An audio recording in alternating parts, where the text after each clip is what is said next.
The Court considers that, with regard to the present situation, Israel must, in accordance with its obligations under the Genocide Convention, in relation to Palestinians in Gaza, take all measures within its power to prevent the commission of all acts within the scope of Article 2 of the Convention, in particular, a. killing members of the group, b. causing serious bodily or mental harm to members of the group, c. deliberately inflicting on the group conditions of life calculated to bring about its physical destruction in whole or in part, and d. imposing measures intended to prevent births within the group. The Court recalls that these acts fall within the scope of Article 2 of the Convention when they are committed with the intent to destroy in whole or in part the group as such. The Court further considers that Israel must ensure with immediate effect that its military forces do not commit any of the aforementioned acts. Measures are addressed. The Court is also of the view that Israel must take measures within its power to prevent and punish the direct and public incitement to commit genocide in relation to the members of the Palestinian group in the Gaza Strip. Themselves.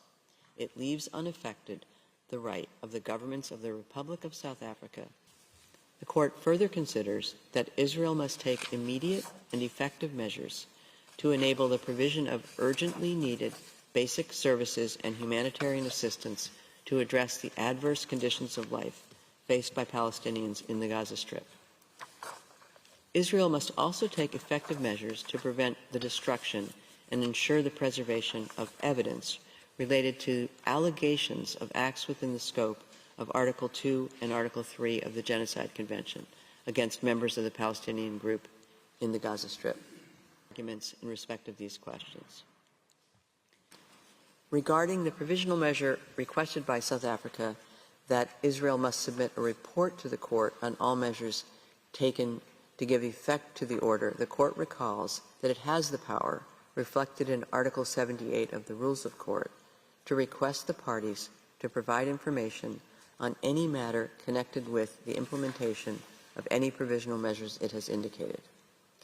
In view of the specific provisional measures it has decided to indicate, the Court considers that Israel must submit a report to the Court on all measures taken to give effect to this order within 1 month as from the date of this order.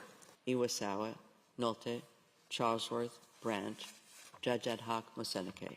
Against, Judge Sebatin. The order then states that the Court deems it necessary to emphasize that all parties to the conflict in the Gaza Strip are bound by international humanitarian law.